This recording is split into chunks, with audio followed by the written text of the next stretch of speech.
নমস্কার বন্ধুরা, টুম্পাস কিচেনে তোমাদের সকলকে স্বাগত। আজকে আমি আবার নিয়ে চলে এলাম দুপুরের লাঞ্চ মেনুতে কী করেছি সেটাই তোমাদের সঙ্গে শেয়ার করব। চলো সবার প্রথমেই দেখিয়ে নিই আজকে লাঞ্চ মেনুতে আমি কী করেছি। এটা করেছি মিষ্টি মিষ্টি করে পোলাও করেছি, আর এই পোলাও দিয়ে খাওয়ার জন্য করেছি সাদা আলুর দম। এর মধ্যে দই, পোস্ত, কাজু দিয়ে ভালো করে মিষ্টি মিষ্টি করে সুন্দর করে নিয়েছি। আর এখানে গরম করে নিয়েছি পালং শাক, সেটা আমি কালকে করেছিলাম, গরম করে নিয়েছি। আর একটু অল্প ডাল ছিল, সেটাও আমি গরম করে নিয়েছি, কারণ এগুলো আমার বর খাবে। আমার বর পোলাও খায় না, পোলাও আমি আর আমার ছেলে খাবো। আর করে নিয়েছি নিরামিষ ফুলকপি আলুর তরকারি।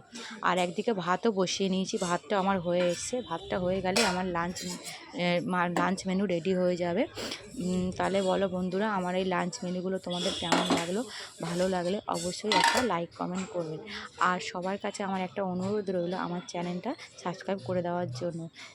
তোমরা সাবস্ক্রাইব করে দিলে আমি আরও ভালো ভালো ভিডিও করার উৎসাহ পাই। অনেক ধন্যবাদ বন্ধু।